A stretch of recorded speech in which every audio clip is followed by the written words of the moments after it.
Welcome to Pass Down Your Calm podcast, and I'm your host, Pattie J. Today, I'm incredibly excited to introduce our special guest, Michael Russell. Michael is a dedicated Black male therapist and a CEO of Therapy and You LLC, where he provides essential services like individual therapy, couples therapy, family counseling, as well as various classes and events. His commitment to mental health and community support is truly inspiring, and his work plays a vital role in helping individuals and families navigate life's challenges. Michael's unique perspective on therapy and wellness is sure to resonate with our listeners, and I'm honored to have him here today. Michael, how are you doing today? I am well, thank you. I feel so honored. Listen, Thank you. I always think of my Black people as royalty, so I'm always going to introduce everyone as such. Thank you, Queen. Yes. Thank you. Now, I like to start off my episodes with Thorns and Roses. For the viewers that are listening, if you don't know what that is, Thorns is basically a chance to reflect on the highs and lows of your week. The roses represent positive moments and achievements, while the thorns symbolize challenges we faced. So what have you had roses and thorns? What were your roses and thorns this past week? I guess I would say a thorn was just me trying to figure out just the process of figuring out what I want to do for 2025, right? Just in terms of like how I'm going to navigate, just the financial, the physical, the mental, the spiritual, right? The rose, I would say, is that I completed a 5-day fast on amazing. Friday morning. So I stopped eating, just consuming anything on last Saturday at 8 p.m. So in order to really enter a fasted state, you need like 12 hours. So Sunday morning at 8 a.m., I'm now in a fasted state. And then from Sunday up until Friday, 8 a.m., I did not eat anything or consume anything except for water. And how was that? Liberating. Like, I've done it before when it was just about 3 days, but 5 days was a little bit more of a challenge. I did take my electrolytes. I went to the gym as well, and I did work out, and I did calisthenics. I didn't even know you could work out while you're fasting. Not anything too extreme. So I just did push-ups, crunches, jumping jacks, squats, and then I did the treadmill for like a mile. Okay. And you know what's funny? I think this is a sign God's putting it out there that I need to fast. Because I keep hearing fasting from multiple people in my life. The benefits are good. So I may have to get my prayer book and fast. Come through. And maybe a sign. Come through. Fasting is something that I've been incorporating. So I try to do intermittent fasting, like just throughout the week. I need a restart. But in terms of fasting, I'm trying to do that once a quarter of that extent of 5 days or 7 days of just water. I'm gonna try that. Well, I'll share for the viewers one of my thorns. A thorn I had the week before was my kids weren't behaving, and it's usually my thorn in my side every single time. My kids not behaving. Okay, kids, that's for you. But one of the roses was I went to a brunch. I enjoyed myself. Food was very good. Brunch. Music was nice. Brunch is amazing. Yes. I'm loving that for you. Yes. I love brunch because there's something about, bottomless drinks with steak and eggs that just does that's it for exactly what me. I had. How'd you know? How'd you know? I was fasting, so my cognition's a little bit better. Yeah, I see that. I need to do that. Yeah. Yeah, the drinks were flowing, Okay. but I paced myself, As but you it was should. good. I really enjoyed myself. It was fun. Okay. Yeah.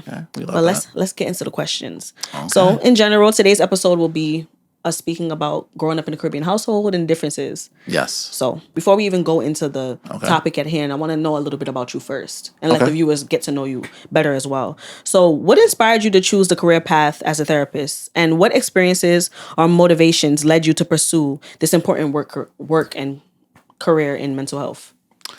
Okay. Well, I guess it's a little bit layered, but I guess it ties in a little bit into like what the topic of today. Okay. Right. So I would say it starts off with my parents. So I went to college, and for me, I was I'm going to do Ooh, I am sorry. Hold on. It's okay. Let me just... Someone blowing me up. I'm not popping. So yeah, so I went to school, and I was going to do computer science. I was very into technology, very into like in that video game, that type of realm. But my mom, she was like, "Listen, you ain't gonna make no money in that." And I was like, "For real?" And so she was like, "Listen, I want you to find something, figure something out." So at that time, I was kind of like, "All right, let me figure something out."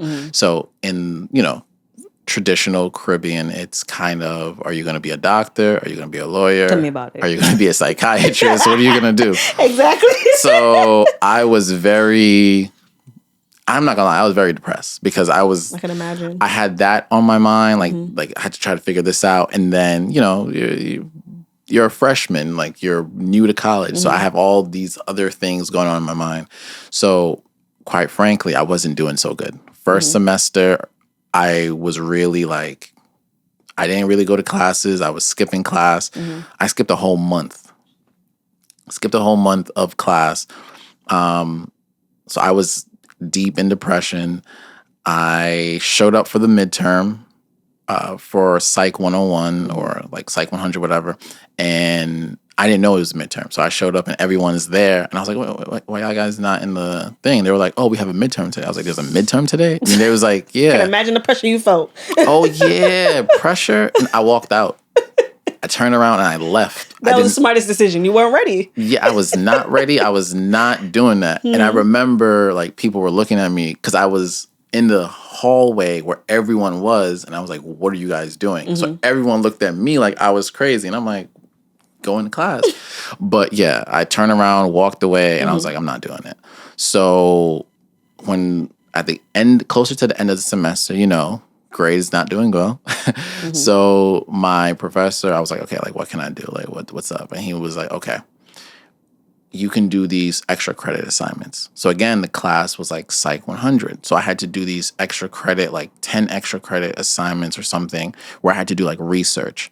And me doing the research to answer or to write up the papers, I was intrigued. I was like, oh, like this is interesting. Like, 'cause I'm learning psych through these papers, right? And then I was like, oh, I didn't know the human brain does that. Oh, I didn't know emotions were kind of like that. Oh, I didn't know like Freud. Like, okay, like, because now I'm actually, I guess, taking the class. So then that sparked my interest because I felt like I was learning something and I was connecting to something, right? And then through that, I passed the class, but then I went into the next one, like Psych 102. I just kept going. And in me doing that, I didn't recognize that I was like vicariously healing myself. Wow. Because it wasn't giving me the answers to my situation, but it was like teaching me about what I was experiencing. Like, oh, like I might be depressed. Like I'm not, because I'm not typically like this. Like I'm keeping everything dark. I'm in my bed. I'm just gloomy. I wasn't talking to no one. Yeah, it was just bad. It was just a bad time. I wasn't eating, wasn't really socializing, but I wasn't thinking about these things. I was just thinking, this is something that's making me feel better. I'm just feeling like this is what I need. Yeah. But this is me learning I was depressed through these assignments. So then as I just started taking more classes, I was like, you know what? This might be it for me. Yeah. And it really changed my perspective on life, on people, on things. And then the rest is history. Wow. Yeah. That's an amazing story. Because you learned about yourself in the midst of learning that, I'm sure you thought, how can I help other people not feel this and understand this better? Yeah. I think that's where it was. Okay, so maybe as I was learning about me and then everything, I was like, oh, I remember seeing so-and-so when I was growing up that was kind of doing some of these things. Yeah. Oh, I remember seeing them do this. I remember seeing, so this is what I've been seeing because, you see people do things or they say things, and if people don't have the knowledge, if they don't have the context, if they don't know how to describe it, you don't know what you're looking at. You don't know why your friend who, normally is happy and, go lucky and you guys play all the time, you can tell like he's sad. Yeah. But when it's like multiple days or it's multiple times and they're like, yeah, I'm just not feeling. Now they don't want to do certain things. To you, you're not thinking there's anything wrong. You're just like, all right, he just doesn't want to play the game no That's more. true. I'm That's gonna go true. find someone else to go play the game. But that's a sign that something's going on with your friend. Wow. So yeah. That's dope. Next question I want to ask is, do you find that majority of your clients are male or female, or is there a fairly equal balance between the two? I would say majority, I would say, are female. I would say like there is males do attend, right? As though I do have males, so it's not to say I don't, but I would say I have seen more females throughout the time of me doing therapy and having even the practice and everything. I've seen more females. It's something that they tend to seek more or like faster in this line of work. Okay. I guess my question, the reason I asked that question is because I just assume that men will want to see male therapists and females will want to see female therapists. So is it usually like that, or do people just go wherever they, Sometimes it's where they land. Sometimes there is a preference. So yes, sometimes someone will say like, I do want a male. I had someone come in and it was a little hard because they came in and said, yes, I want to have a black male therapist. And I was like, okay, fine. No problem. Like I could work with you. And then sometimes well, in that situation, it was because I want to know why some of my past experiences romantically with my exes who were black male did what they did. Now I'm like, because they want to get into your brain. Yeah, so it's like, did you seek me out to be a representative for black males in this way? Like, you know what I mean? And again, it's nothing wrong with that, but I always like to understand why someone chooses to have a black male therapist. Not to say that they can't, but why are you seeking such specificity, right? Do you feel like you can connect better? Do you feel that I'm going to understand the struggle or your plight more? Because that is true, right? There is sometimes cultural barriers, and sometimes people just feel like you'll be able to understand them better or the conversations will be better. So I'm always open for it. But people do seem to seek certain things, and sometimes they want different. Sometimes they want to gain a different perspective. They will say, you know what? Yeah, I'm a woman, but talking to my friends who are female, they don't seem to really, maybe they're just agreeing with me. Maybe they're just, it's not helping. So I need to talk to someone who might be able to have a different perspective. And I think a man can do that. Yeah. I mean, in my experience in the beginning, when I first sought therapy, I did want a black female therapist in the beginning, but unfortunately, due to the insurance I had and me not being able to afford to pay for someone out of pocket, I decided to go with whoever they provided me with happened to be a female therapist, and she did a tremendous job at helping me uncover a lot of my traumas and get through it all. And it was a great experience, and I'm glad I pushed myself to continue going through with it and not just holding the fact that she's not African American against her, and actually went through with it. Like, she knew what she was doing and she really did help me. And she ended up telling me that I needed something further than what she could provide, which was cognitive therapy. Yeah. I would say like, and that's where really being in tune with therapy and being in the field, right? It's all tools, right? And just like how, let's say, a mechanic or a carpenter or someone uses a hammer, right? The way that someone else holds that hammer, utilizes that hammer to do something could be different. So having a therapist, right? I tell everyone a therapist is just like shopping. It's just like your dentist. Exactly. It's just like your lawyer. It's just like anything, right? Please go shopping. Please test it out. See if it feels good. See if it connects, right? See if you feel like they understand you. See if you feel like they're competent. You do your background checks. I've had people background check me. I've had people say, "Oh, like I know, I've seen that you've worked here. I see if you worked this. Wow. I've seen that you've done all this work." I chose you for this reason. Wow. So yeah, therapy is something that I like to look at it as like I come with a tool belt and I'm going to find out what I need to do to best help you. Exactly. And I love the fact that I still went through with it. Therapy is very good. I suggest, I always push for people to go to therapy. I think it's great. Even if you don't stay in it long, at least try it. Yeah. Just to have somebody listen to you, Yeah. hear you, understand you, Yeah. and can help you. You know, for me, I've realized that therapy helped me fill in the gaps I couldn't fill in for myself.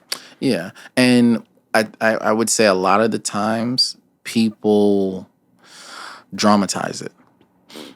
It's not what you see on the TV. It's not what you see in the movies. It's not. I was thinking I walk in a room and I'm on a couch and the It's therapist is just not- sitting there with a book. That's It's not that. It's not that. Now, hear me out. It could be. Yeah. It could be, right? But it's not that. Yeah. It doesn't have to be. As someone who's been doing this for over a decade, I show up as a person. I show up as me. I just have these tools. I'm not the master of your life. I don't Exactly. know everything, but let me see what I can do. Let me see how I can help you. Let me see how I can best assist you. And sometimes I am going to refer you. Sometimes I am going to say, you know what, let's find something else because this might be outside of my scope. But all in all, let me see what I can do. And don't view it as what you see on TV. I'm not trying to push medication. I'm not thinking that. I'm just trying to figure out you came through this door, Yeah. or we're on virtual. I have an hour, and within the first session, a lot of people. Some people cry. Some people are very emotional. Some people are very anxious. Some people are very depressed. I'm just trying to understand what's going on. But people have this wide notion that we're just writing down the most wicked thing about them, and that we're They feel like judgment. Like, no, I'm just like, yeah, she a crackhead. Yeah, she need to go on the pill, the big one. Nah, it's not. It's not. That's not what therapy is like. It's not that. Yeah, Please, it's like, not I that. always, the way I like to word it is, it's preventative care. Yeah. It's preventative care to Yeah. prevent you from crashing out. That's the Yes. best way to describe it. Yes. But in general, when you're not working, what are some of the things you like to enjoy in your free time? Okay. So for me, my free time is really relaxing. I try to maintain the gym, right? Even though sometimes it's hard. Sometimes tell we me fall about it. off. Sometimes we gotta get back up. It's hard, but it will be the gym. I really value who I spend my time with, right? So it's about so socializing is definitely good, but who I spend my time with is far more important. So it's kind of like, what type of energy are you bringing? If when I'm finally done with therapy, So, and I'm saying this for a reason, because sometimes as a therapist, you'll have friends or family and they'd be like, oh, I got a personal therapist. No, you don't. No, you don't. I'm not your personal therapist. I'm your friend. Exactly. So I have to make sure that when I'm done, with my line of work, I'm protecting myself. So I like to make sure who I'm socializing with, I'm not trying to say that you guys can't have problems, you can't have your own things. But when I'm around, I don't want it to be about Mike's around. Yo, Mike, let me, Exactly. what should I do? Because now I'm doing therapy on my off time. Exactly. And that's draining. So I try to protect my energy. A good TV show, a good movie. It's not often, you know what I mean? Because today is kind of microwavable movies and TV shows. True. It's not very much that you're going to really tune into that's going to keep me. But when you got me, I'm here with you. Like there's a couple of shows like, have you seen From? No, I haven't. I think it's on MGM Plus or something like that. It's a good show. From, okay. Yeah, they're on break right now. You dropping gems, pay attention. From. I think it's supposed to be season 4, but they're not coming back until 2026. So Why are you gonna do that to me? I'm preparing you. Because I'm gonna go binge watch, get all invested. Listen, I went and got the subscription just to watch it. Oh gosh. Just to watch it. I'm gonna hold you to that. I'm gonna watch it. Any more Yes. that you like? It depends on what type of shows and type of things you're into. So, I like psychological thrillers. That's psychological my thing. thrillers. So I watched. There's this. So I'll tell you like two movies I know. There's a movie called The Exam. Okay. It was on Netflix. I think you should be able to find it Probably on potentially. Prime. Probably. Probably. There was another movie called The Circle. Okay. There was another movie called Would You Rather. Okay. Yeah, I'm very into psychological. I'm really into that thriller. Yeah. I'm the type of person that I'm watching something. I'm trying to figure it out before That's you get me. there. Oh my! And I love when I'm right. Yeah. I be like, it's the mom. It's the mom, and she was with the sister on Friday, and I'm always on point. I will literally. I'm at this point. I need to start my own. You need to. Because I will know what's gonna happen, and then people who's watching it with me, I'll just pause and be like, "This is what's gonna happen. Let's keep going." And then they'd be like, "How did you do that?" I'm like, You just know. "I know. Yeah. I'm here." I love that because I'm the here same with way. Yeah. But anyway, back to So most of the time it's just me. I'm trying to keep it cool. I'm trying to keep it relaxed. Again, a movie, a TV show.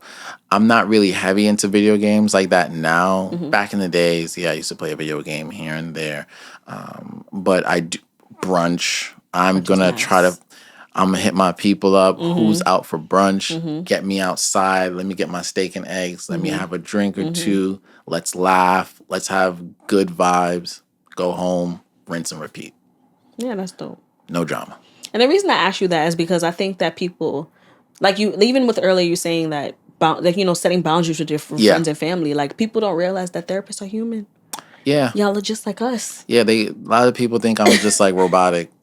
You want to have fun and drink a drink too? Yeah, 100%. I think we need to remember that, and that is the difference in which that's the movie, the dramatized version of therapy. Like we're not people, right? So that's part of what I bring to my therapy is myself, is me, is I'm gonna make jokes with you. I am gonna laugh with you. We are gonna have fun.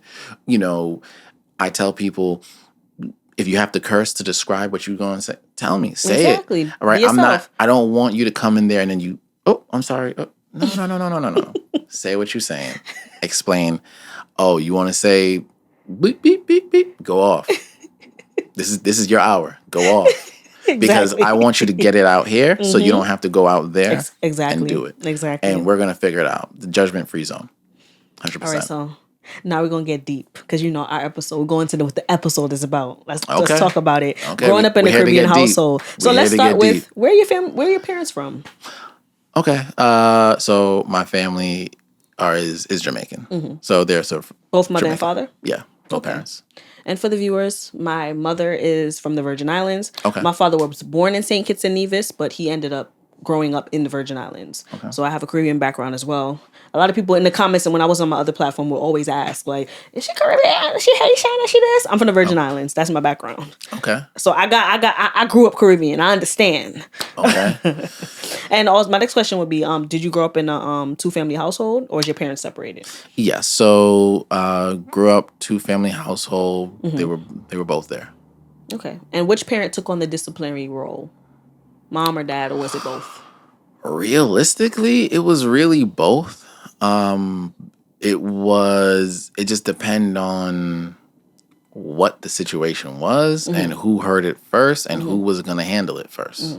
So I'm never going to say like they weren't like aggressive in that type of way, but in terms of discipline, it would just be like the smallest things. Like I was never, and I wasn't the kid that was cursing. Because I knew what was going to happen. Yeah, you know what I mean? Healthy fare. But yeah, it was just really who found out first. But I would honestly also say I wasn't like a troublemaker kid. I was easygoing. I was very more calm. Did I get in trouble? Yes. That's normal. But it was, I think, like relative. Okay. It would be something, Mike, you stayed out extra a little bit later. Like I remember one time, I think, so my best friend, they lived right across the street. So my parents knew if Mike was outside, like if they, like he's not home, I was literally just across the street. So let's say I think my curfew was 9:00. So I came home like 9:01. Like it was like 9:01, 9:02. They was like, oh, you're late. And I was like, oh, I'm sorry. I had to like put on myself. They was like, okay, your curfew's now 8:00. Yo, you just took a whole hour. Woo! Not even a little 10 minutes. You took a whole hour. Yeah. I was just They want you to prepare ahead of Shoe time. should be on at 8:50. Exactly. So, yeah, you know what I mean? But yeah, it was just more simple like that. Well, to get a little bit into mine, both my parents were married. Okay. And I also grew up with my great aunt. Okay. So it was like, to me, it was 3 parents. It was my mama, my daddy, and my great aunt. And everybody was cut. The way they say it is cutting my ass. All of them was. And I was bad. It's like, once I realized that beatings last a couple seconds and then the sting stops stinging, I would be like, all right, I'm going to do this bad thing and I'm going to just get my behind whooped. Okay. I was one of those kids. Yeah, nah, I can see it. Yeah, you bad. would.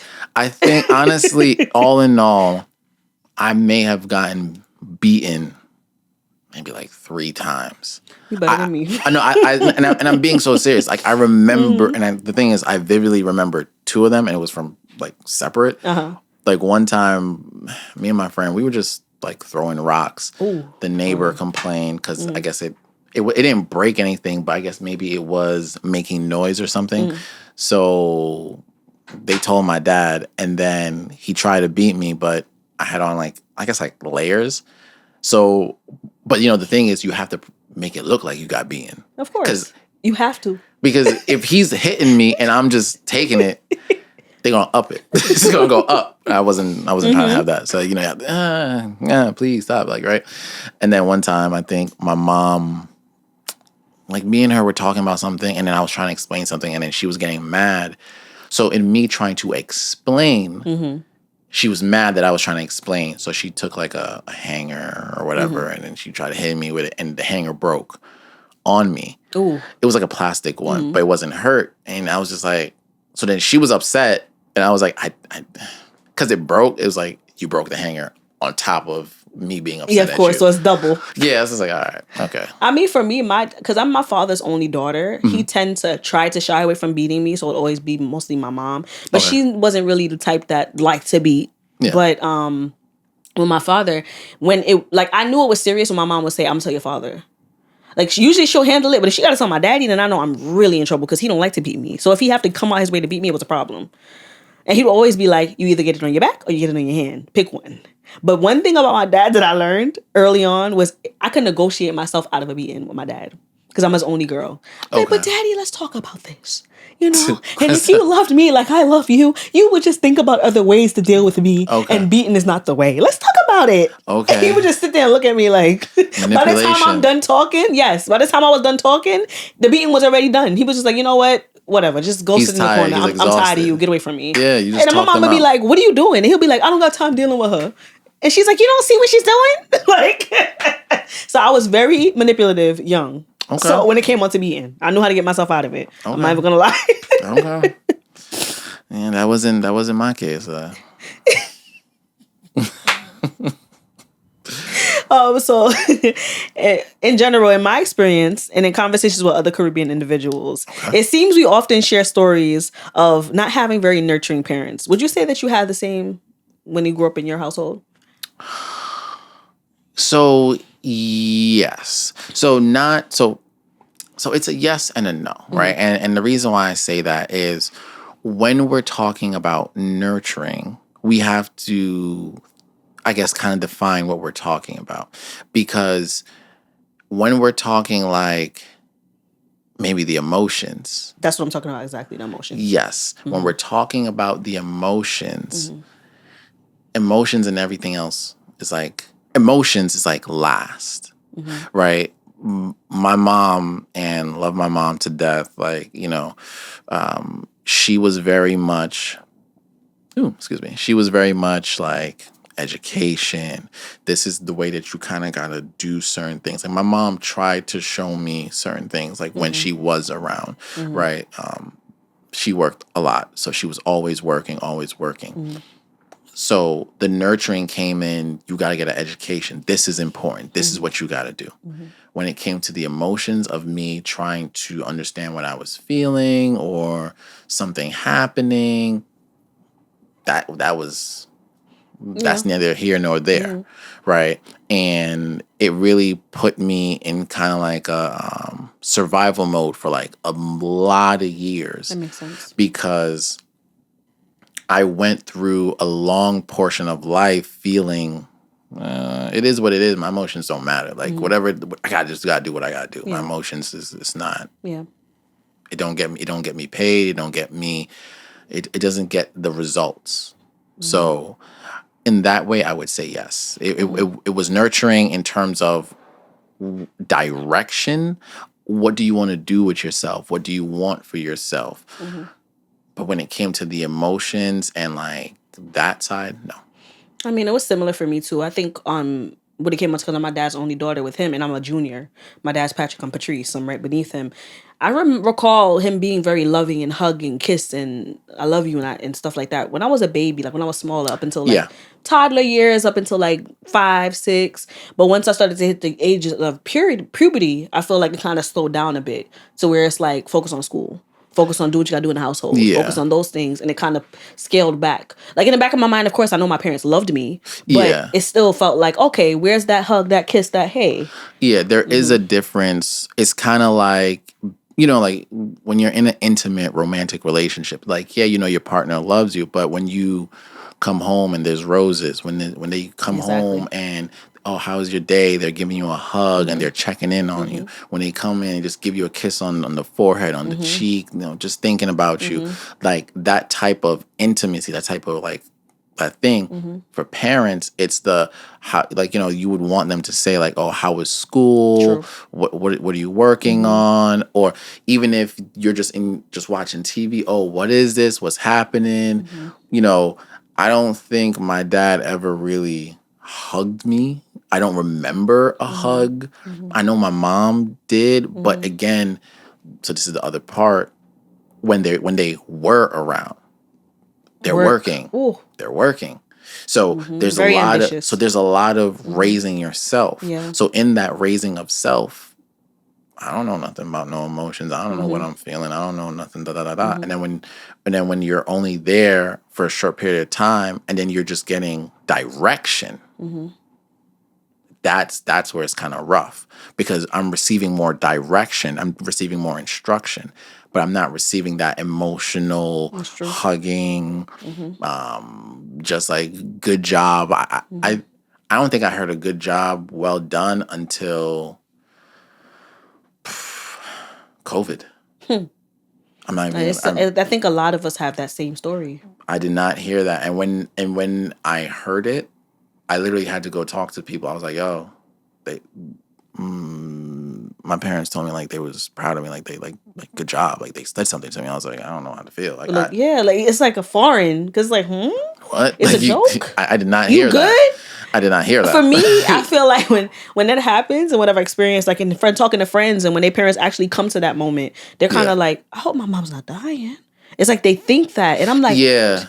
That's sad that you you think like, is something wrong? Like why? But like you said, they're working so hard. They're focused. They have tunnel vision on what's important, which is working, getting sure the bills is paid, making sure you're good. So that's what it took me some time to figure out or to really settle in, because number one, and this is why I say again, I don't slight them at all for how I grew up. I'm highly appreciative. Again, love, right? But it took me a while to even just, when I got into an adulthood and like later years, there's no manual to being a parent. Tell me about it. So in a lot of ways, I didn't growing up know that them working was just what they thought they had to do, what they were trying to do, this and that. And I had that conversation with my mom, like it was rough. And I told her like you weren't always around, you weren't always here, and she was like, well, what was I supposed to do? Yeah, sure. I had to work. Didn't So learn. she, so Yeah. she kind of, I remember she said it to me, and she was like, "What did you want me? Would you rather have me have been here and things was a little bit more rougher, or did you want me to work and try to like provide?" And I was like, "I get it." But I think I don't want to say like I'm a mama's boy, but I think I told her like I wish you were here more though. Yeah. I personally would have taken that. Like I know you wanted to give me The world. the Yeah. big TV, the latest game system. I still would have chose my mom, Yeah. 100%. But I never shamed her for it, and I told her like I still love you and I appreciate That's awesome everything. that you were able to have that conversation. Yeah. Because and that brings me into the other saying I've heard where parents tend to say to their kids, even in those conversations, they'll say, "You had clothes on your back, food in your belly, shelter over your head. That's all you needed. What more do you need?" When you hear that saying, what do you feel when you hear those saying? And it's not to be dismissive, it's not to be rude, it's not to be disrespectful, but you're talking the bare minimum, right? Like you're like it's still appreciative, it's still thank you, it's Yeah. still all those gratitude, appreciation, still all of that. But I'm a person. Yeah. I need that nurturing. I need to learn. I'm got to go out into the world at some time and point. So eventually I'm not going to be underneath your roof. You're not going to be providing me the food point. from my belly, right? So yes, you're giving me these things, but who am I learning from then? Who is catering to my emotional needs? Who's catering to my spiritual needs? Who's helping me figure these things out? So, and then that's why I'm saying it's not to be diminished, but it's to show like, no offense, I'm not a plant. You can't just put me in the house and put roof and give me the water and the sunlight and I'm supposed to be good. You know, I eventually at some time and point, I'm gonna have my own ambitions. I'm gonna have my own questions. I'm gonna have my own things. Exactly. I need my parents. I need you on a more intimate level, on a more dynamic level, on a more personal level. I don't need you as just the caretaker role. I don't need just that part. Yeah, because even with myself, I've had that conversation with my mom, and I was like, I feel like you weren't, and I know it sounds harsh with what I'm about to say, and it's again like you said with your parents. I love my parents, and I understand why they did the things they did, but I said to her that I didn't feel like you were a mother to me. And when I said that, it wasn't to discredit anything she's done for me financially, but it was just to say that the mothering side of the nurturing side of the hugs and the kisses. And she was like, well, I did things for you. I paid for sweet 16s and my mom did it all as far as parties and clothes and shoes and all that good stuff. But I don't think they understand the other side of parenting. There's no rule book, so I give a lot of grace, but it's like there's an other side to that. Yeah. And you know what? I think some of that, definitely from what I've seen, I think some of that is also cultural. I've seen that in the essence of it's when you're trying to survive and when you're trying to do certain things, right, in that way, it comes off as like, this is how I show my love by making sure that you are okay. Yeah.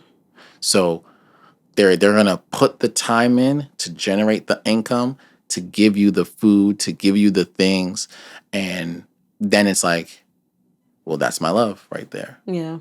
But you need more. Yeah. You need more. Also, growing up, I wrote down a few things that I remember from my childhood. Growing up, I Okay. do, remember my mom oftentimes packing away my nicer clothes for special occasions. Do you think that's a common practice in Caribbean households as a way to encourage showing up as your best? Yeah. I think some of that is because, it's all right. It's not, please, people, don't crucify me. Don't. I'm just talking about what I've seen and what I think a lot of us have all seen. Okay. It's called your Sunday's best for a reason, right? Yes, we're going to put like, oh, you want to give the Lord the praise and, you want to show up in everything. Yeah. Woo, woo, woo. But we all know that there's always that side eye to some degree from we've all experienced to some extent in the Caribbean, right? It's the, You seen what Sister Maxine was wearing? You seen It's true. what Bishop Jacob was Yeah. doing? Yeah. You seen how Yeah. their kids was behaving? Mm-hmm. You know, that's how they come dress, Mm-hmm. Lord. And Yeah. they doing all of that Mm-hmm. in the church, right? Yeah. And you don't embarrass your parents, don't embarrass the family, don't do any of that. So yes, that is something that I have seen. Like your clothes, your Have to real be spick and span. Hair have to be done. Clothes have to be pressed. Nice. you pick it out the night before. But with that being said, do you feel like our emphasis on how we present ourselves in public is a trauma response? Yeah. Definitely because of that, embarrassment, right? You know, I'll tell you just even the concept of like how I present myself, right? I was severely depressed in high school. Mm-hmm. I didn't know how. In college, it hit the headway where I skipped, but that's because I had the ability to control what I was doing. Mm-hmm. High school, you're not 18, you got to go to high school, right? So I was going to school and I was presenting like everything was fine. I was presenting like everything was okay. Why? I'm not going to embarrass my family. I'm not going to have you go tell my mom, my dad, anything, right? But I was trying my best to show up. But, when you're depressed, you start showing up different. So sometimes I would show my hair wasn't combed. Sometimes, and I'll keep it a buck, I literally, instead of doing my hygiene at home, I got to school and did it there. I was like, all right, let me just go in the bathroom. I brought my toothpaste, brought everything. I just did it there because I was so I was dragging to go to school. Yeah. And then on top of that, I had created a persona in school. So every day, that persona was who they saw. Michael underneath, drowning in emotions, drowning in thoughts, drowning in all these other things. So I always had to present 24/7. I was always on. They didn't know. I think at one point my principal or my teachers my principal asked, I was like, everything okay? And flashes of everything that was going on at home, everything that was going on with me. And I just stood there. I was like, yeah, no, I'm fine. I'm good. No, I'm not telling you nothing. No, Of course. Yeah. Yeah. And that was just because in the culture, that's how I was raised. Like what stays at home, we stay here. Exactly. Right. You don't tell nobody our business. Exactly. That's why I'm saying even here right now, I'm thinking like, dang, that little, I'm going to keep it a buck. The little boy, the inner boy inside of me is thinking, I wonder how they're gonna feel about this interview. This is the conversations we need to have. I'm being honest. I understand 100% because even now I have to unlearn some of the things that have been instilled in me. Like I buy airport outfits. Because my mother has always made when we go on a vacation, you gotta have your airport outfit, you gotta have your nice suitcase, your clothes gotta be packed up, you gotta buy new outfits for that trip, your hair has to be done, nails have to be done. I spend so much money on getting there that it's like I spend thousands getting to the vacation, and the vacation itself might be $500. Yeah. I would tell you, and this is something I tell everyone when even in therapy, some of the hardest part of therapy isn't learning new things. It's unlearning. Exactly. It's the unlearning because, and excuse me, and I'm going to talk about this on a deeper level. We make neural pathways. Yeah. Right? So the brain creates pathways based on our experiences and our things, right? This is how our neurons and our synapses and everything is firing, all that type of stuff. So when you do something over and over and over and over again, it creates a pathway in your brain. And then those synapses fire all the time because you use it all the time.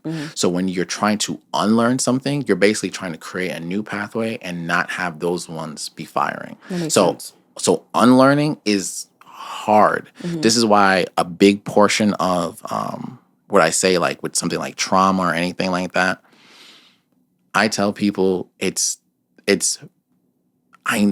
better to not go through something than to go through something negative, because then you have to unlearn those negative. And sometimes you don't always get put in the position to unlearn. Sometimes you don't always, have that support or something that's going to help navigate you or assist you in unlearning. So, it's better to not experience abuse than to experience abuse and then have to unlearn it. Now, if you get to unlearn and learn, the value is almost twice because you've experienced the good and the bad side of it. You know what I mean? But I still don't recommend people experience the bad side because the unlearning is tough. It's not easy. Tell me about it. It's very tough. And I also feel like why I push myself to unlearn those things as much as I do now is because I've noticed that I kind of put those thoughts onto my daughters. Now, my daughter knows when she's going on a trip or she's going somewhere, Mommy, we're going to go to the store to buy an outfit, right? Because she's so used to me always buying a new outfit for every event, make sure her hair is done for every event. So now she's already accustomed to that. So now I'm like, I need to unlearn that because that's not okay. Yeah. There's clothes in the closet. Why am I having to feel like I have to go buy a new outfit? It's not necessary. I'm just saying, if you're traveling somewhere with clothes in your closet, those people never seen you in those outfits. Thank you. Thank you. They ain't seen you in those outfits yet. I don't take pictures often. So there's so many outfits I've worn that people have never seen me in because I don't even take pictures. Please like that. don't judge me on this one, but if I wear something Saturday and enough people didn't see me, best believe you're going to wear it on Monday. Sunday brunch, you're going to be like... Exactly. It's my clothes. I cleaned it. I washed it. I'm wearing it. Exactly. Don't judge me. But I want to talk about... I guess I want to talk about the pressures of being a black male and growing up in a Caribbean household. Do you feel a sense of pressure having to take care of your family here and back home in Jamaica? Okay. So to answer this, it's going to be... I have to give you the context first. So I'm going to answer the question, but I'm going to give you the context. Do I feel pressure to take care of people back home? No. Right. That sounds crazy, but no. Right. So the context is I'm a first generation born here. Do I have connections back home? Not like everyone else. Right. I'm sure you've experienced this, right? Or maybe, I don't know, but a lot of Caribbeans have, specifically first generation born. We don't have the connection that other people who are born in your place of Caribbean origin have. That's true. Right? We are almost like the black sheep of the family. Right? But on top of that, there's these weird expectations and pressures on us that those who are born in the country do not have. That's true. Right? So essentially, I'm the first generation born here, but there's this, send back a barrel or take care of us. I literally have what you just said in my notes. Yeah. Literally. Yeah. But it's true. What's up with the barrels? What is up with the barrels? What is up with Yo, send me a barrel.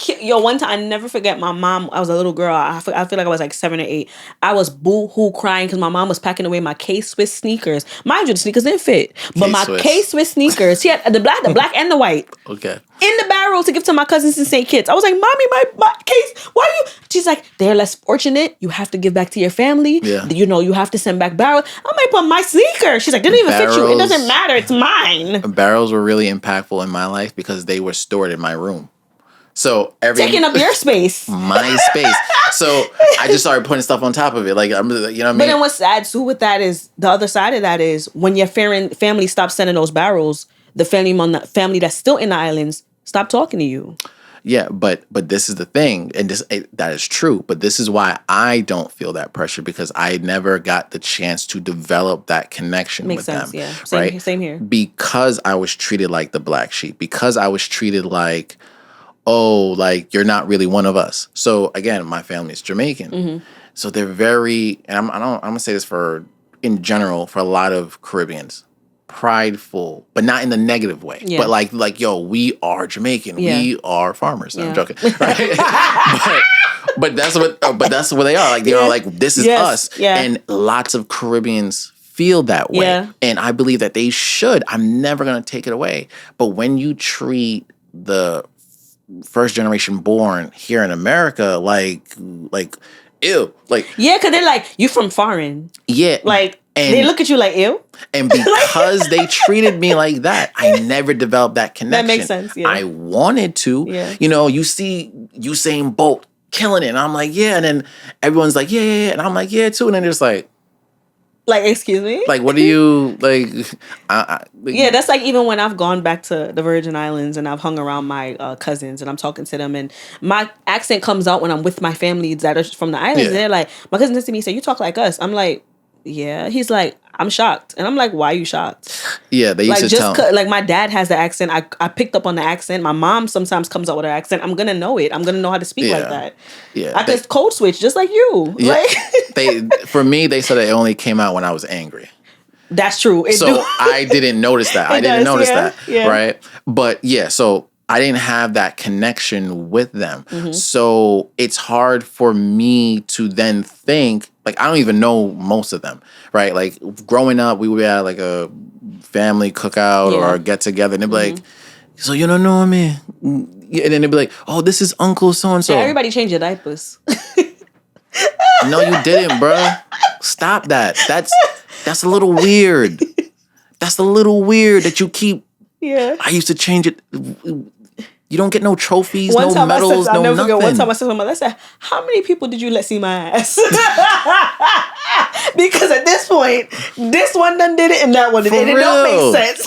But I don't understand why is that there, like, Because they want you to, me. you know what it is? They want you to understand, like, I've been here. I've seen you. I know you. You haven't been here. You haven't been here for my birthday. You wasn't at my graduation. Exactly. You ain't call me for New Year's. You ain't call me for Christmas. We never broke bread. And funny enough, I feel like people in the Caribbean don't understand that we struggle just like y'all do. It's just a different level of struggle on different side of the water. Yeah, like it's the same thing. They don't, and that's why I don't feel that, because 100% I don't know my family, and it's not because.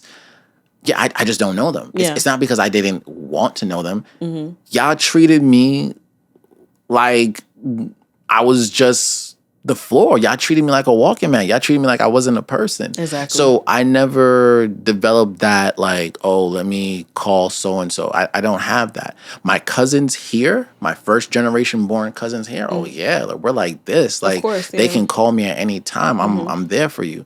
I got you. But if I have cousins and everything back, I don't know them. I don't know them. So do I feel that pressure? No.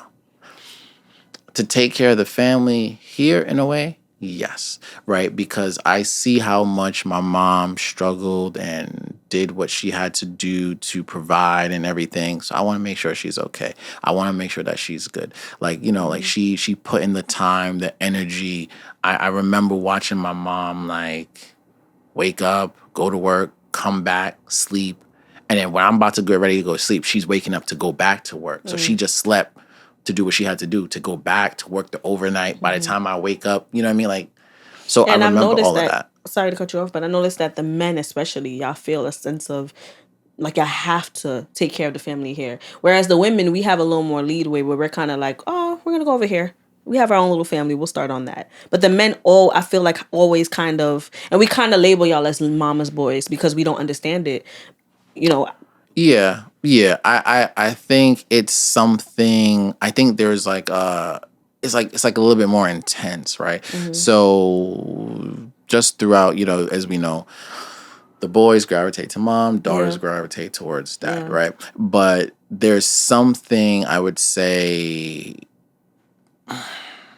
that like drives that, like, I want to make sure that they're okay. Yeah. I want to make sure that they're good. So we already have this nurturing, protective, like, I'm the man or whatever, right? Yeah.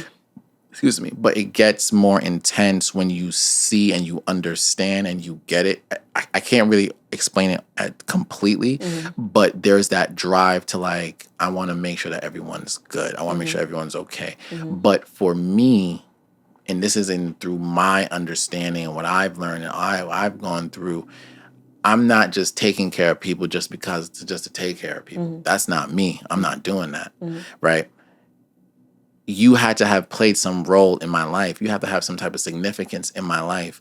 I'm not taking on a mantle or a mission that I don't subscribe to. Makes sense. Right? It's the same thing. You coming up talking about, oh, I used to change your diaper. So let me get it straight. You changed my diaper when I was 6, and the rest of my life you disappeared. Now I'm in my 30s. Now something going on with you, and That's you want me true. to take care of you. That's true. Who are you? That's a great point. I don't know you. That's a great point. You changed my diaper once. I had 30-something birthdays. I'm not even trying to be mean. I'm not trying to be rude. I'm not trying to be none of that. But it's a healthy sense of boundaries. But I don't know you. Yeah, but it's a healthy sense of boundaries. Because Yeah, it's like, 100%. look, you scratch my back, I scratch yours. But if you ain't scratching my back for all these years, Yeah. excuse me. No. And people would say, oh, blood is thicker than water. I hear you. I don't subscribe to that. I'm sorry. That's me. I don't.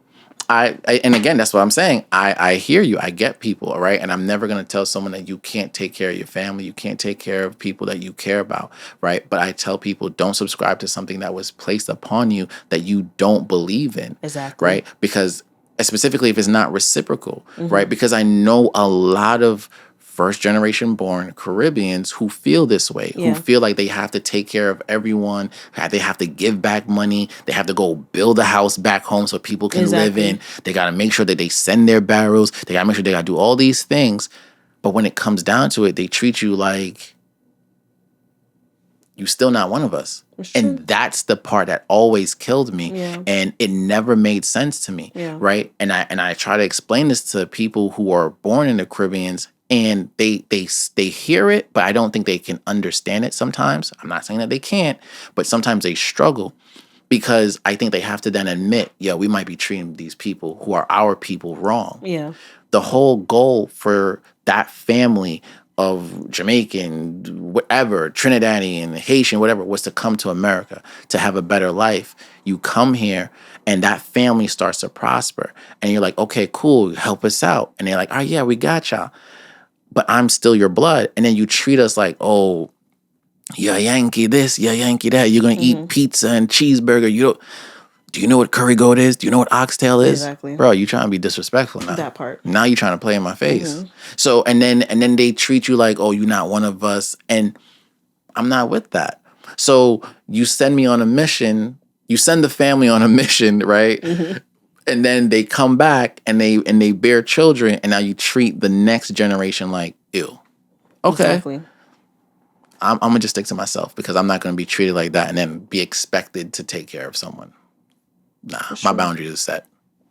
Speaking of boundaries, I think that I could speak for Caribbean people when I say this. A saying I've always heard in not only Caribbean, but even in Black American families is children should be seen and not heard. Yeah. In my opinion, I think that affects our communication. Do you agree that affects how we communicate? 100%. 100%. When you have that mentality, how can your children tell you if something's wrong? How can your children tell you if they're confused? How can they tell you if they're hurt? How can they tell you if someone's trying something, if someone's trying them, if, Uncle so-and-so or whatever the case may be? How can a child express to you if you're putting this distance between the communication? You don't want to hear them, right? When you really break that down, it's even with like how they even in that parenting style, right? Something happens, you're barking, you're yelling, you're mad. Cool, we get it. Your child's trying to explain to you what they thought or what happened for them. And then you call it back talking. You tell them that they're being rude. You tell them that they're being disrespectful. And now you're even more mad. Now you want to beat them on top of it. So how can they build a connection with you? How can they tell you when something is wrong? Because then the flip side is when something is wrong and they don't tell you, and then you find out years later, everyone got that, well, why didn't you tell me? You said we're supposed to be seen and not heard. We are sticking to what you said. Every time I try to talk to you, you told me I was being rude. You told me I was being disrespectful. Exactly. Right? I'm not going to lie. Right? And I remember having this conversation. One time, like my mom and dad were like together and we were all there walking, blah, blah, blah. And I was telling them something about like my rib and they were like, oh, what happened? And I was like, oh yeah, like I was like, it's kind of like, not saying bent or misshapen, but it's a little funny. They was like, why? What happened? I was like, oh yeah, like one time I was playing and I got hurt, and the edge of the table or the bed like slipped through my rib. So it didn't break my rib, but it like I fell on the fell on the table. Yeah. And they were like, oh my God, why didn't you tell us? You could have been hurt, this and that. And I was like, tell you I was hurt? No, I ain't gonna tell you I I'm know hurt. that must have been a reality check for them. I'm not gonna tell you I'm hurt. Yeah. I'm gonna take that to my grave. Yeah. I hurt myself. Yeah. You look at your brother. Plenty of times I've been in that position. You look at your brother, you look at your cousin, everyone. You breathing? Yeah, we good. We good. Or that person is they Please everybody's don't, like shh. don't because this is it's over. Just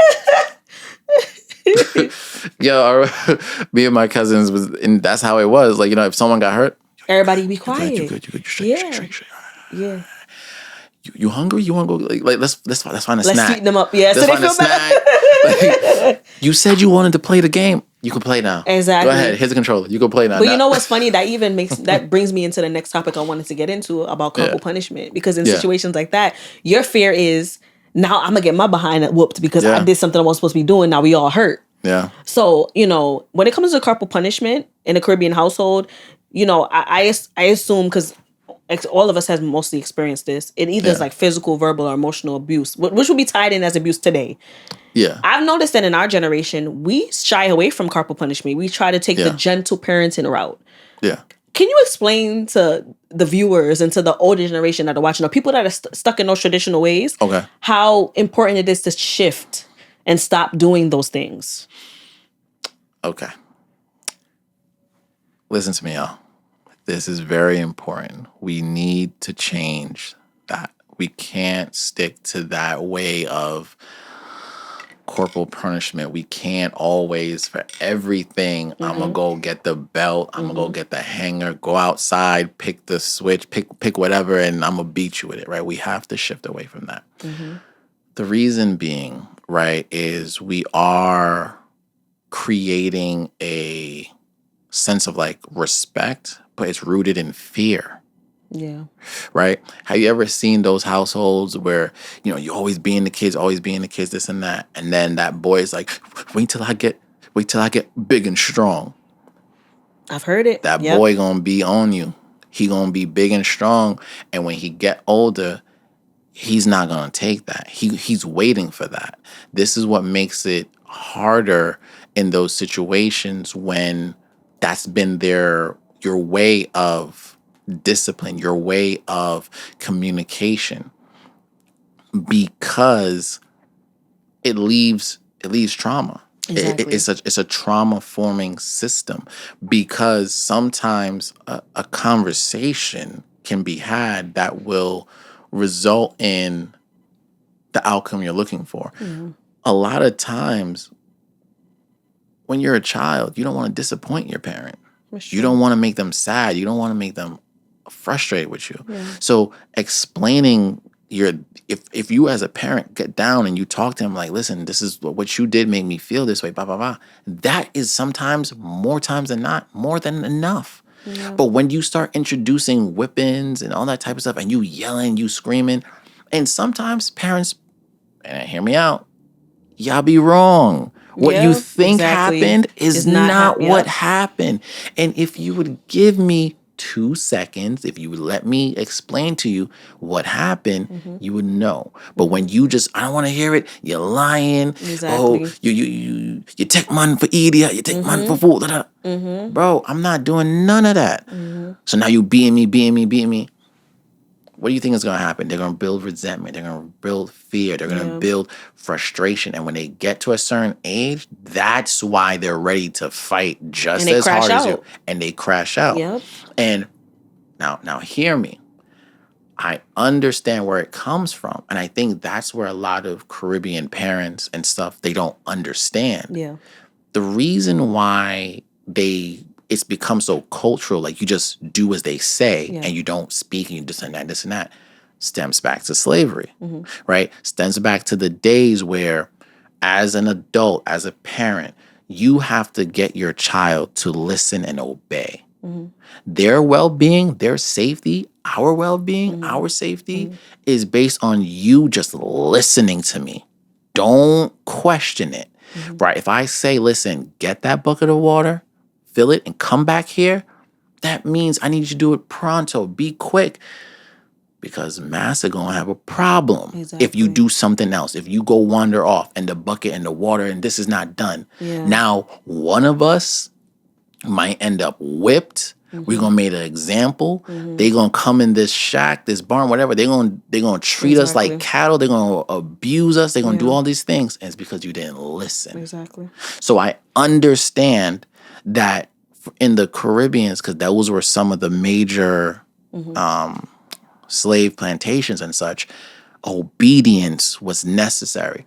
So for that reason, that's why they use corporal punishment. For that reason, they don't want you to talk back. Don't say nothing. Just do what I tell you. So it worked for those times. It worked for that era, for those times. We don't need to keep doing that, right? Because if you keep doing that, you're just causing abuse. You're causing frustration. Because sometimes they go, not even is it not just the fact that they did it.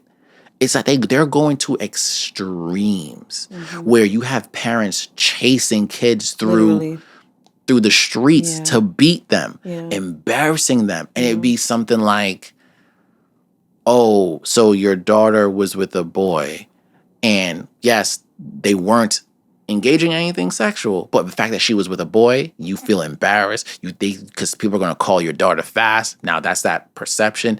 Now they're going to look at you as the parent. So now you want to beat her. You're going to do all this embarrassed. That's trauma. That's rough. That's hard. And people have to then heal from that. And now that same person has to figure out how do they maneuver forward. So I get where it comes from, but we need to unlearn that and stop doing that because it's not necessary, because you can talk to your child.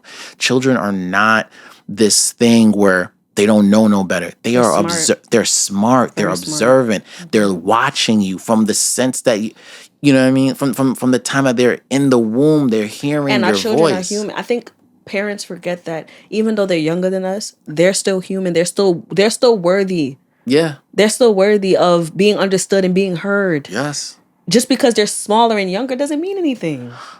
Parents are just older children. Thank you. Parents and are I just think, older and when I think children. Of that, I remember one time I had a conversation with my mom regarding this, and I said to her, imagine every time you went to go talk to God, he whipped you. Think about that. Y'all heard? All right. Every time you went to God, he beat you instead of listening to what you had to say. Yeah. He yelled at you, screamed at you. You was trying to explain. He was like, no, I'm we're trying all to hear children. that. We're all children of God, right? Yeah. We're all, no matter our age, we could be 55, we're still a child of God. So treat it as such. Our children are still our children. We still love them, but they're still worthy of being heard and understood. And they're still learning, just like we're still learning to be a parent. They're 100%. Still learning how to be a child. It's 100%. Our job to guide them. And you shouldn't, in guiding your child, you should guide them with love and respect. Yeah. I treat my daughters with love and respect. Some people think it's odd. Like I've noticed that in, the old school Caribbeans that have been around me and my daughters, they feel like I allow my daughters too much freedom to speak. Okay. And I'll take it. I don't care. Because my kids are very intelligent and they're very smart. Yeah. But in the beginning, I went with the corporal route because that's what I knew. But when I learned that, for some reason, my kids, that beating stuff never worked with my kids. They learn early on, 2-second beating, I'm going to do what I do again. I had to learn a different route. And that's when I started to get in tune with gentle parenting, learning how to have conversations with my daughter, sit down and get to know them, understand what works for them and what doesn't. Because every child is different. Yeah. Yeah. And, and you just gotta, it's just like creating like a behavioral plan, just like figuring out like, okay, you know what, this doesn't work, or this is what they like. I can leverage this with them.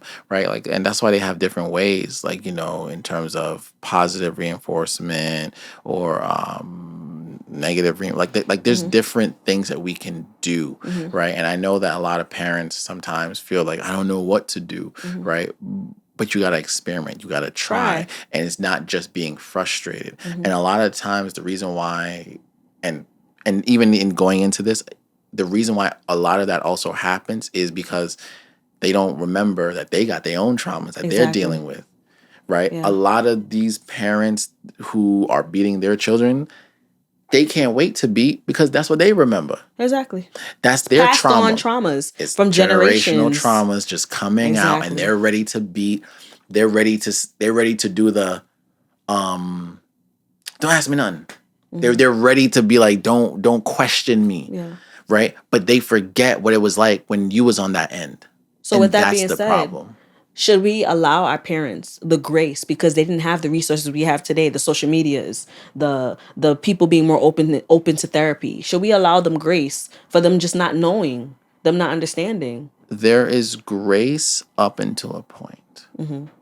And what I'm saying, that point is once you know better. Once you've been given something, once you've been made aware, it's hard to be unaware. True. You can't just now, boop, it's gone. It's I'm giving you this information. You now know. So now it's about, are you making choices? Are you making full-fledged, this is what I'm going to do? Yeah. And once you're doing that, then that's when the grace is kind of like, you're just That makes running sense. thin. And I agree 100%. It's running thin, Yeah, I right? agree. Because there's a lot of people, right, again, in the Caribbeans where they view mental health and everything as, oh, so-and-so is crazy. They got a duppy upon them, a bada them, and da-da-da, right? But they don't understand there's mental health. They don't understand there's schizophrenia. There's people have different things going on. You don't understand that someone can be bipolar. So you're seeing all these erratic behaviors, these mania, these manic behaviors, all these type of things, and you don't understand. You don't know what that is. So it's like, that's why it's like you have to educate them. You have to let them know. Yeah. So in educating them, once they now get it, Yeah. it's what are they now doing? That's where the point of grace becomes, do you get grace or do you not? That's true. That's true. Because once you know, it's kind of like once you know right from wrong, You should know right from wrong. you know right from wrong. Yeah, Everyone exactly.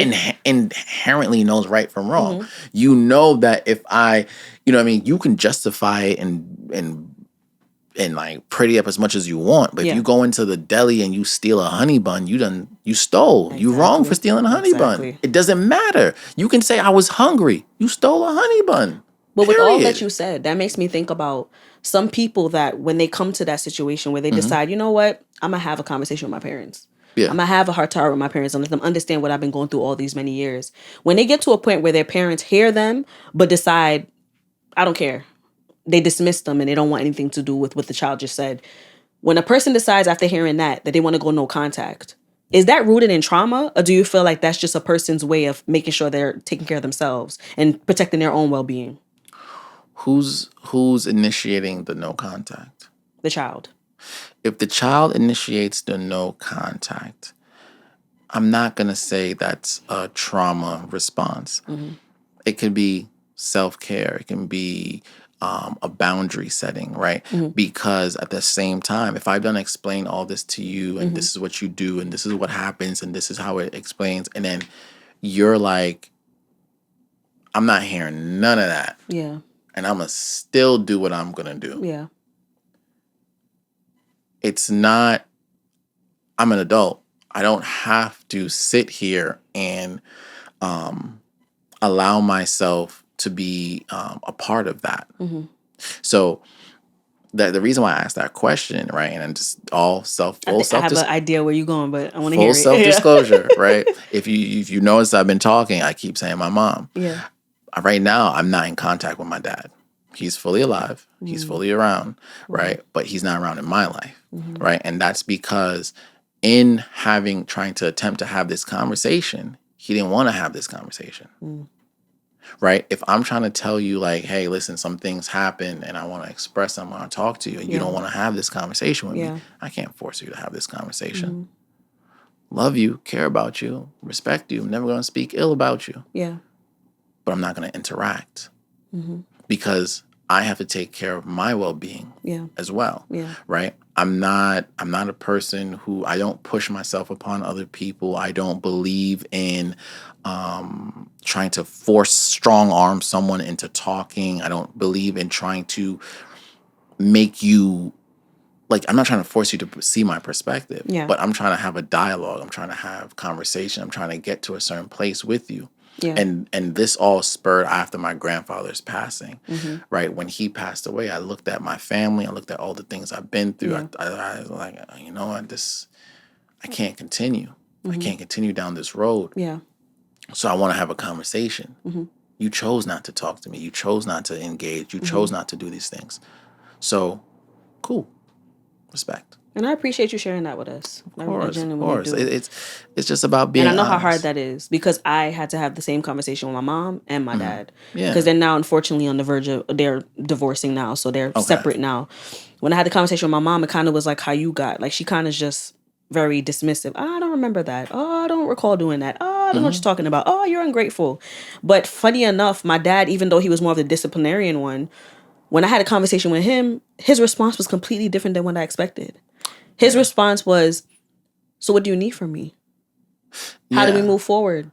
How can I Yeah. help you?"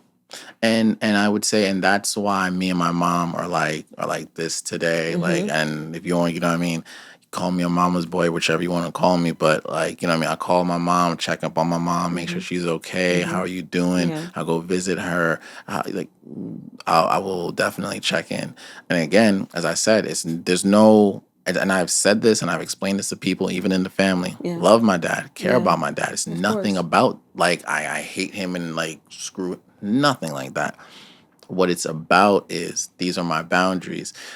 We need to have communication. We need to have understanding. Exactly. And I always tell people, just like in therapy, two people can have disagree. It's not even the fact that you guys have to agree, but I'm trying to share my perspective. I need you to share yours. And now let's find a solution. Yeah, The exactly. solution doesn't have to be anyone's compromising. We can just say, okay, this is going to be the new terms of how we interact moving forward. I don't need to dictate those terms alone, right?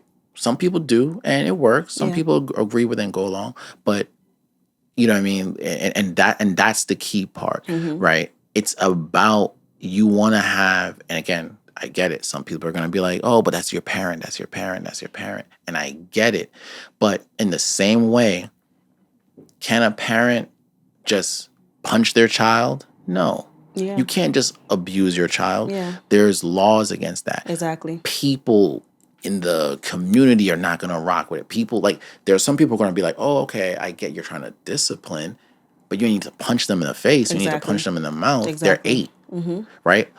So what I'm saying is even though it's a parent, we as a society, as humans, as people, have rules and regulations to say that even though you're a parent, you don't just get to treat your child in whichever way you want. Exactly. You can't just abuse them, talk to them, use them, whatever, however you feel like.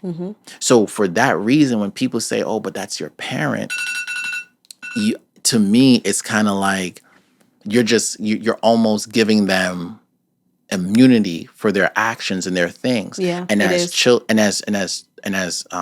children, right? We have to be the ones, I don't want to say hold our parents accountable, but we have to be allowed that space to talk to our parents Exactly. and address them. And at a certain time and point, your dynamic goes from like this to kind of like a little bit We're more, equal. a Yeah, little bit to some more, degree. yeah, a little bit Yeah. more equal because I'm an adult now. Exactly. So, you know, your access in my life is not guaranteed just because of blood. Just like Uncle so and so who changed my diaper when I was 6. Yeah. And a point I want to make to that too is you even saying like how we kind of get to this point.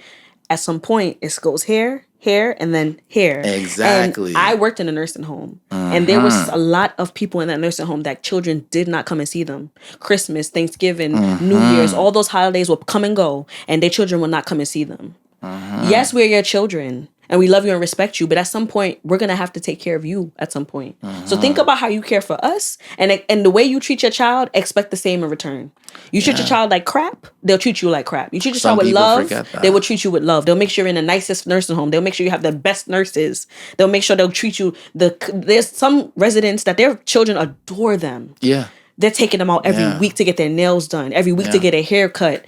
And I'm like, you. And every time I was in that nursing home, I would think that was an amazing parent. Yeah. I know they treated their child with such love that their child wants to take their weekends away from themselves and their own self-care to take their mom out to do whatever they want to do or take their dad out to do whatever they want to do.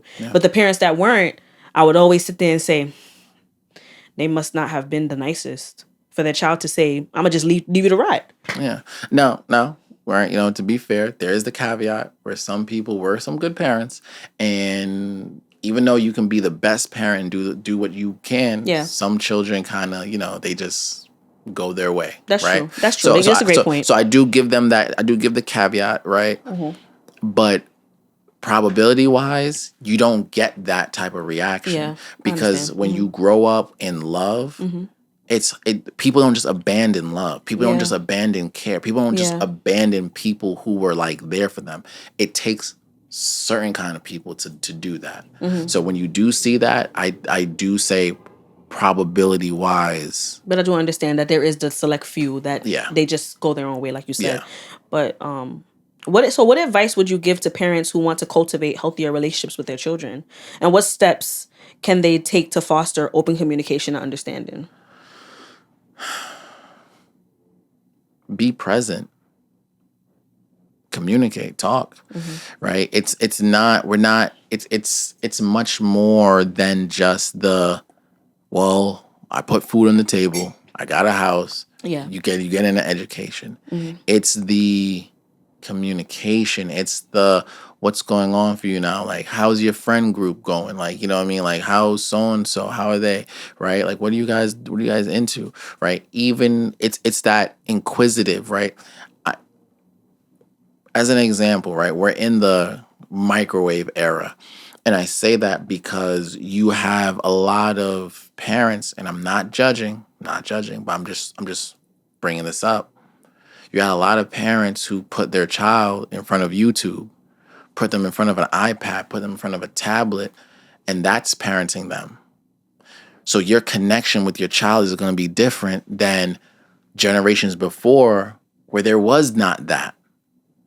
Right? The dad was outside playing basketball with their son. Right? The mom was pretending to have the tea parties with the daughter. They were dressing up together. They were doing these things together. Coco Melon and is it Coco Melon? Yeah, I'm sorry. Coco Melon, yeah. All right. Is it Coco It's Coco Melon? Melon, yeah. And so and such's corner and all those type of stuff. That's not parenting, right? That's not developing that deeper connection. Yeah. Right. And I'm just using that but the essence is spend that time. Talk to them, engage with them, be intrigued with what they're doing, because a child will bring you places and they will take you places with their imagination. You'll be like, I ain't even think of that. Like, where are you learning this? They will make you so intrigued if you give them the time. Exactly. If you spend that time with them. And that's what you got to do. Yeah. You got to get back to okay, we're going to eat dinner as a family. Yeah. It's not we order, okay, what did you get? All right, here you go. Boom. All right, you in your room. Boom, this and that. Where's the family at the table talking, eating, conversating? How was school? How was this and that? Blah, blah, blah, blah. Where is that? So you're basically saying be open and be present. Open, present, communicate. Get to that space again. We're closing up. We're almost done. Yeah. So final question. Sorry, final question is, what advice would you give our generation on how to preserve their values we learned, with also providing our children with a healthy space to express themselves? The values we learn in a healthy space to... Wait, say that again. Let me get it again. Say it one more time. Say it. How do we preserve the values we've learned, but also give our children a healthy space to express themselves? Is by having that space. And again, that goes back to having the conversation. It goes back to talking to them, right? We do have a lot of values, and I do think that there is gold in tradition. I do think that things that are passed down are good. Work ethic, right? The value of education. I think, like, just as those examples, those are good, right? But there's new ways of thinking. There's new ways to do things. There's new things happening. So be open to receiving, because, you know what I mean? We have access to new technologies, more resources, more education, more cultures who do this and do that. We can take from this, take from that. We don't have to always do something, just as an example, the Caribbean way. There are some things that might be American or Western that might be good. That's Then true. there are some things that are Eastern or like, they say like, Chinese medicine or whatever the case may be, Yeah. right? In that rooted in philosophy and ways of thinking, spiritualism, right? There's different techniques, different things out there. So be open to receiving, right? Because the thing is, you shut down communication, you shut down connection, and things will not run as smooth once it's kind of a space of it's just what I say. Do as I do what I'm telling you, and this is just it. This is what it is. It has to be a part where they can also express and you can also receive. So yeah, it's a little bit of all of that, right? It's a little bit of being open to receive and know that there's more out there. Okay. Well, now that was the last question. But Okay. as we conclude our conversation, Okay, I want to okay. take a moment to express my deep appreciation for everything you're doing to uplift mental health in the Black community. Oh, thank you. Your commitment and passion are truly inspiring, and I'm immensely proud of your transformative work you've accomplished throughout your practice. Thank Your you. ability to maintain hope and resilience, even in the face of challenges, is a remarkable testament of your character. So to honor your journey and the positive impact you have on the many lives, I'd like Okay. to present you with a special keepsake, Okay. this crown. Ooh. Yes. It serves as a representation as giving you your flowers while you're here. Okay. It symbolizes your strength, leadership, and the way you empower others to find their voice in healing. And thank you for being a beacon of inspiration. Thank you. I Yes. appreciate it. And also, I'm going to hand you this after. But also, I like to leave off in my podcast and my platform with affirmations for Okay. people to just take on and say to themselves throughout the week. So the first one is, I embrace the past and acknowledge my experiences, allowing them to guide me toward growth and understanding. Okay. I choose to communicate openly and lovingly, creating a safe space for myself and others to express their feelings and needs. Okay. And I am worthy of love and respect, and I actively cultivate relationships that honor my well-being and promote healing.